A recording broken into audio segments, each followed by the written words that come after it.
नैना प्रकल्प वादात हजारो घरांवर टांगती तलवार. आमदार प्रशांत ठाकूर यांनी लक्षवेधीतील विधानसभेत गाजला प्रश्न, उदय सामंतांचं उत्तर. आज लक्षवेधी सूचनेमध्ये पनवेलचे आमदार प्रशांत ठाकूर यांनी प्रश्न मांडला. यामध्ये सिडकोने नैना प्राधिकरणामार्फत विमानतळ विकासासाठी TPS योजना जाहीर केली, पण त्यात मोठी चूक झाली आहे. गावठाणालगतच्या घरांचा समावेश केल्याने 42 गावांतील 5038 घरांवर संकट ओढवले आहे. सिडकोने रस्ते व सुविधांचा दावा केला, पण लोकांना नेमकी माहिती दिली नाही. त्यामुळे संतप्त ग्रामस्थ विरोधात उतरले आहेत. सिडकोने तातडीने बैठक घेऊन शंका दूर कराव्यात, अन्यथा प्रकल्पाला विरोध अटळ आहे. याच मुद्द्यावरून विधानसभेत पनवेलच्या आमदारांनी प्रश्न उपस्थित केला. या प्रश्नाला उत्तर देताना मंत्री उदय सामंत म्हणाले, नैना प्रकल्पाबाबत ग्रामस्थांच्या शंकांचे निरसन करण्यासाठी सिडको प्रशासनाची बैठक लवकरच आयोजित केली जाईल. तसेच कोणावरही अन्याय होणार नाही याची काळजी घेतली जाईल. अध्यक्ष महोदय, माननीय मुख्यमंत्री देवेंद्र फडणवीस साहेब यांनी नवी मुंबईचा विमानतळ, पनवेल इथला विमानतळ व्हावा याच्यासाठी प्रचंड प्रयत्न केले. त्याच्यातून हा विमानतळ आता पुढच्या 2 महिन्यामध्ये सुरू होतोय. लोकनेते दिभा पाटील यांचं नाव त्या विमानतळाला देण्यासंदर्भामध्ये शासनाने प्रयत्न केला. या विमानतळाचं पुनर्वसन एका आदर्श पुनर्वसनाप्रमाणे झालेलं आहे. अशा वेळेला या विमानतळाच्या मुळे प्रभावित होणारं क्षेत्र नैना क्षेत्र, जे स्पेशल प्लॅनिंग अथॉरिटी आहे, या नैना क्षेत्रामध्ये मात्र जी TP स्कीम बनवल्या जात आहेत याच्यामुळे तिथल्या ग्रामस्थांमध्ये, शेतकऱ्यांच्यामुळे प्रचंड अस्वस्थता आहे आणि वेळोवेळी वेगवेगळ्या पद्धतीच्या आंदोलनाच्या माध्यमातून ते शेतकरी ती अस्वस्थता व्यक्त करतायत. अध्यक्ष महोदय, इथं प्रश्न विचारण्याचं कारणच असं आलेलं आहे की वारंवार नैना प्राधिकरणाच्याकडून एखाद्या हुकुमशहा म्हणजे सिडको प्रशासनाकडून हुकुमशहाप्रमाणे निर्णय जाहीर केले जातात आणि ग्रामस्थांनी, लोकप्रतिनिधींनी त्यांच्या मागे फरफटत जावं अशा पद्धतीची सिडको प्रशासनाची वागणूक आहे. अध्यक्ष महोदय, या ठिकाणी सिडकोनं मुळामध्ये या ठिकाणी जाहीर केलं की 60% जमीन सिडको घेणार, 40% जमीन शेतकऱ्याला देणार. याला पहिल्यांदा शेतकऱ्याचा विरोध आहे आणि त्याच्यामुळे या संदर्भामध्ये आपण या ठिकाणी सांगितलं की आम्ही 60%, 40% शेतकऱ्याला देणार, 60% सिडको ठेवणार. अध्यक्ष महोदय, जे उर्वरित जागा आहे त्याच्यामध्ये तुम्ही 2.5 FSI देणार आहे शासन. 2.5 FSI जर सिडको त्या ठिकाणी देणार आहे तो कंझ्युम तर करता यायला पाहिजे. अनेक शेतकऱ्यांची तक्रार आहे, ज्यांचे छोटे भूखंड मिळत आहेत ज्यांना, त्यांना त्यांचा 2.5 FSI कंझ्युम होत नाही. म्हणजे तुम्ही 60% जागा तुम्ही घेणार, त्याला 40% देणार, त्याच्यात FSI कंझ्युम जर होणार नसला तर अध्यक्ष महोदय या स्कीमचा त्या शेतकऱ्याला उपयोग काय? मग या समस्येचं निवारण शासन कसं करणार आहे हा माझा पहिला प्रश्न आहे. अध्यक्ष महोदय, दुसरं, शासनानं उत्तर देताना याच्यामध्ये म्हटलंय की आम्ही गावठाणा लगतचे जे प्लॉट आहेत त्याच्यामध्ये जमीनदार, इथं उत्तरात म्हटलंय जमीनधारकांच्या मूळ घरांचं संरक्षण व्हावं म्हणून त्यांच्या मूळ घरावर 40% क्षेत्राचा भूखंड आम्ही आरक्षित केलेला आहे. अध्यक्ष महोदय, त्या ठिकाणी लँड पुलिंग स्कीम आपण जाहीर केली. ही नैना TP स्कीम म्हणजे लँड पुलिंग स्कीम आहे. मग लँड पुलिंग स्कीम आहे, तुम्ही 40% भूखंडच देणार, तो सुद्धा त्याच्या घरावर टाकणार. अध्यक्ष महोदय, ही हुकुमशाही आहे. सिडको प्रशासनाची ही हुकुमशाही आहे. शेतकऱ्यांनी स्वतःच्या जागेवर बांधलेलं घर, हे स्वतःच्या जागेवर बांधलेलं घर, कदाचित त्याच्यातली काही घरं विना परवानगी असतील, पण तरी सुद्धा ही घरं ही तुम्ही त्याच्या घरावरती TP स्कीम मध्ये ती घरं घेण्याचा अट्टाहास का करताय? मी पहिला प्रश्न विचारला अध्यक्ष महोदय. दुसरा प्रश्न माझा आहे की तुम्ही TP स्कीम मध्ये जी घरं घेताय त्याला ग्रामस्थांचा प्रचंड विरोध आहे. अध्यक्ष महोदय, शेतकऱ्यांच्या भावना पराकोटीच्या संतप्त आहेत.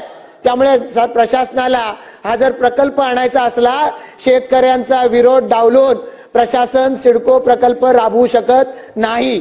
हा प्रकल्प होणार नाही.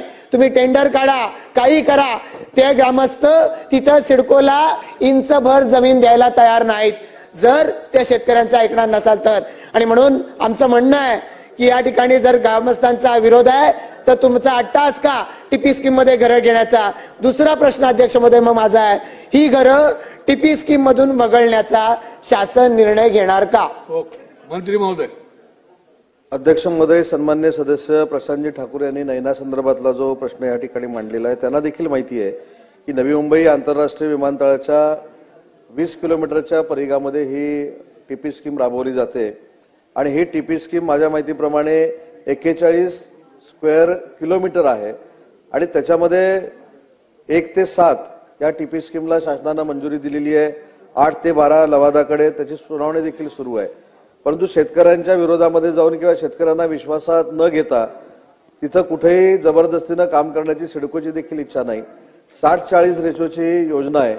मला असं वाटतं की 3155 लाभधारकांना 40% मध्ये त्यांची घरं तशीच ठेवण्यासंदर्भातला निर्णय हा ऑलरेडी सिडकोनं घेतलेला आहे आणि उर्वरित जी घरं आहेत ती काही ठिकाणी रस्त्यामध्ये येत आहेत, त्यांचं ॲक्विजिशन करणं गरजेचं आहे. तरी सुद्धा त्यांना नुसती चौकशीसाठी नोटीस दिलेली आहे. कुठेही ती घरं पाडण्याचा निर्णय हा सिडकोनं घेतलेला नाही. मी या सभागृहामध्ये सन्माननीय सदस्यांना आश्वस्त करू इच्छितो की ग्रामपंचायतींना, लोकप्रतिनिधींना आणि तिथल्या प्रकल्प बाधितांना विश्वासात घेतल्याशिवाय सिडको पुढे जाणार नाही ही या सभागृहामध्ये हमी देतो. आपण मंत्री महोदयांनी उत्तर देताना सांगितलं की टीपी स्कीम मधले रस्ते त्याच्यामध्ये येणारी घरं असं आपण सांगताय.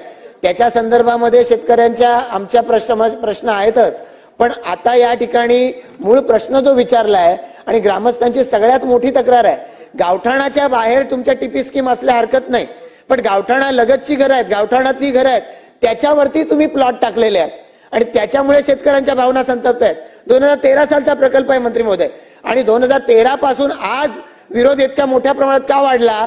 कारण त्यांच्या लक्षात आलं घरांवरती प्लॉट टाकले, त्याची संमती नसताना याला लँड पुलिंग स्कीम कसं म्हणावं. आणि त्यामुळे या जी गावठाणा लगतची घरं आहे जी तुम्ही टीपी स्कीम मध्ये टाकली ती टीपी स्कीम मधून पहिले वगळली पाहिजेत आणि फार छोटा म्हणजे 2-5% वरती या घरांची जागा असणार नाही. त्यामुळे हा प्रश्न उगाचच गुंतागुंतीचा करून त्याच्यामध्ये वेळ घालवला तर प्रचंड याच्यामध्ये वेळ जाईल. त्यामुळे यासाठी ही घरं वगळण्याची आवश्यकता आहे.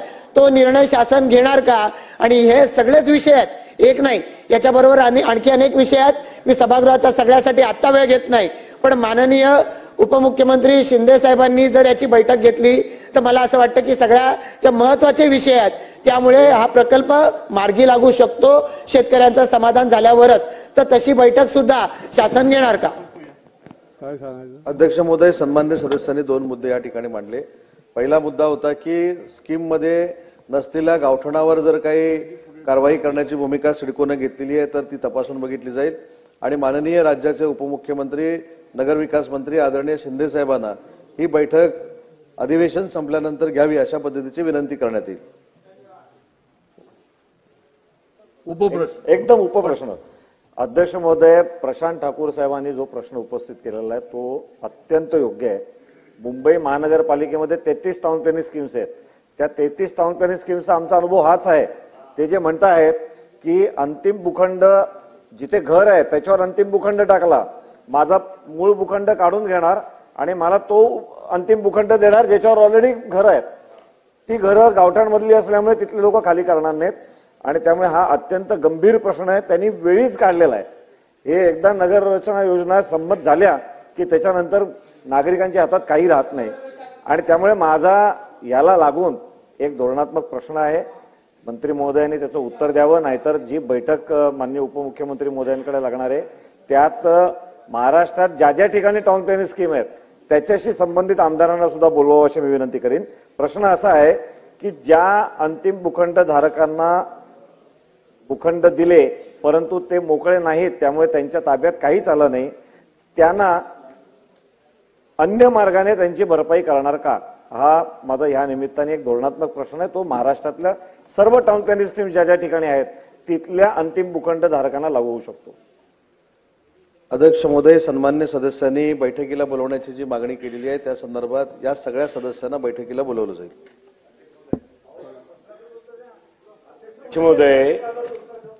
अध्यक्ष महोदय, मंत्री महोदय, आम्ही म्हणायला लागते की सकारात्मक उत्तर देतात, पण नंतर ती चर्चेमध्ये असं येते की हातात काही मिळत नाही. ज्यांच्यासाठी आपण चर्चा करतो त्यांच्या समाधान करून आपण बसून राहतो, पण या सभागृहामध्ये असे समाधान खास करून अशा विषयामध्ये मिळत नाही. सिडकोची विश्वसनीयता, अध्यक्ष महोदय, नवी मुंबईची स्थापना झाली तेव्हापासून त्याच्या विश्वसनीयतेवर लोकांना शंका आहे. कोणी सांगेल अध्यक्ष महोदय? 12% डेव्हलपमेंट केलेले प्लॉट त्यांना देण्याच्या संदर्भात आजही शेकडो दावे प्रलंबित आहेत. शेकडो नाही, पेक्षाही जास्त दावे प्रलंबित आहेत. काय अध्यक्ष महोदय आज परिस्थिती आहे? ज्या शेतकऱ्यांनी नवी मुंबईसाठी जागा दिली त्याची अवस्था आज काय आहे अध्यक्ष महाराज? काही लोकांना दिले नाही असं नाही म्हणत मी, पण जे बाकी आहे प्रश्न अध्यक्ष महोदय याच सभागृहात तेच येणार आहे. अध्यक्ष माझी 2 मागणी आहे याच्या संदर्भामध्ये. अध्यक्ष महोदय इथे म्हटलंय की अंतिम रस्त्याने बाधित होणारे घर आहे तशा गावठण आदिलगत नगररत्ना परियोजनेमधील अंतिम भूखंडामुळे बाधित होणाऱ्या घराबाबत सविस्तर जागेवरील सर्वेक्षण तसेच ग्रामपंचायत सदस्यांना सुनावणीची संधी देऊन वस्तुस्थिती तपासून पुढील निर्णय सिडकोकडून घेण्यात येणार आहे. म्हणजे सिडको निर्णय घेणार असेल अध्यक्ष महोदय तर अशा बैठकीचा काय अर्थ नाहीये, कारण सिडकोनी ठरवलंय त्यांना काय करायचं आहे.